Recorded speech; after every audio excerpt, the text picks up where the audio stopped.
In this video, I'm going to show you guys me making some aluminum door cards. I put some new headlights in the car, and I also put some eBay hood vents that I had sitting in my basement because I was bored. I also removed the rear spoiler.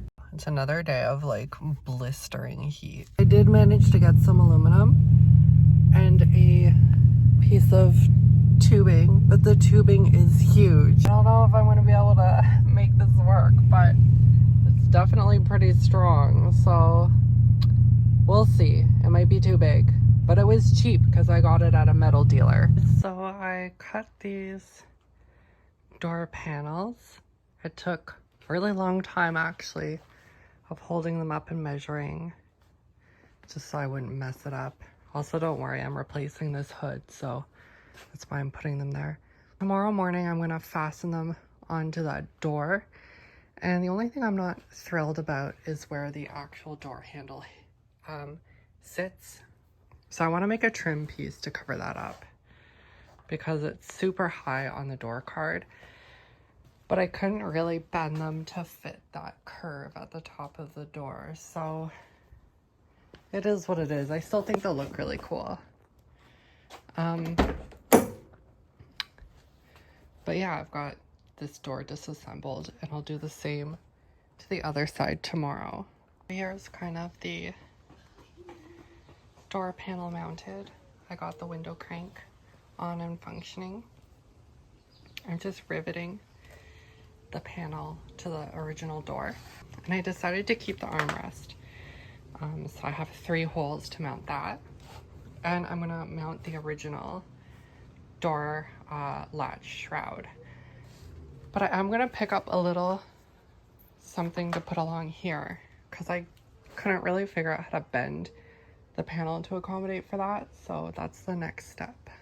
Okay, so here's the final result of the aluminum, at least. Let me know if you guys have any recommendations for like an armrest. I'm thinking something that I can wrap around the top of the door and sort of cover up the rivets and tuck behind that door handle bezel.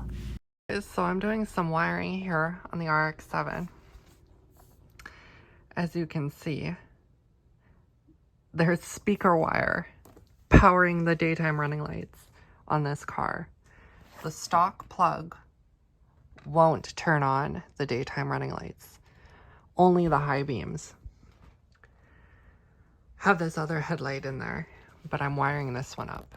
So I'm just testing it right now, but you can see I'm putting the daytime running light and high beam onto the same positive, because until I can figure out this wiring and properly repair the headlight plug, I'm gonna have to just run these as high beams only. Super frustrating. I don't know why. Like, this stuff is running to the indicator lights too. So somebody just literally said, fuck it, let's wire this car with speaker wire. So I'm just wiring that right now and soldering. Here's another shot of what I'm doing. I'm just soldering some extensions on here and linking the high beam and the low beam together and the ground. So I'm only using 2 of the connections on the actual plug. Here you can see I've just isolated the low beam and just hooking it into the high beam. Just as an aside, before I reinstall these headlight bezels, to freshen up this black plastic, you can hit it with a torch.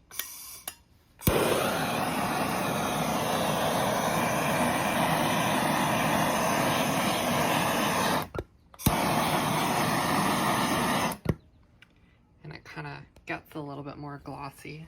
Since I have 2 hoods for this car, I just decided to cut this one up and put some hood vents that I had laying around from a previous vehicle on the hood, and I think they actually look pretty good.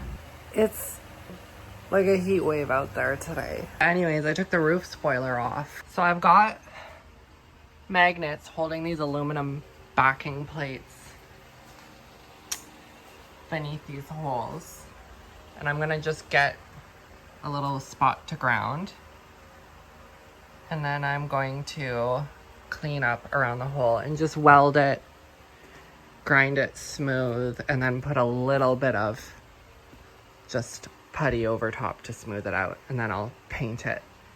Okay, pretty ugly, but we just have to knock it down with a grinder now.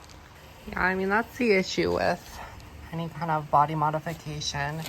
You put holes in your body, and body modification, I'm just realizing I put holes in my body. I have piercings, but in terms of cars, at the very least, like, you know, there's little bits of rust here. I don't know if that's caused by the spoiler, but I don't think it was installed for very long because these holes weren't very corroded, but there was no surface prep or sealer around the spoiler. So it was just, if driven in the rain, water would have been accumulating in there. This stuff I just applied and it's already drying. So it's not the same as Bondo. There's like only one component to this putty. You can get it at the hardware store. But it's really, really, really not good for filling anything deeper than like a little bit of a pinhole or a scratch. But for something like this, now, even just applying it, you can see the high spot. But I'm gonna sand almost all of that off because it's not really meant for thick layers. Okay, now I have this stuff sanded down, so I've masked it off. You can see I just rolled 2 pieces of used sandpaper at the end, and that will buffer the paint into the corner so there's not as much of a hard line. I hope you guys enjoyed the video. Soon I'm going to be doing coilovers on the car. I'm also planning on upgrading the brakes, hopefully to some 4 pistons in the front, and finding some wheels. So yeah, stay tuned and subscribe, and yeah, see you next time.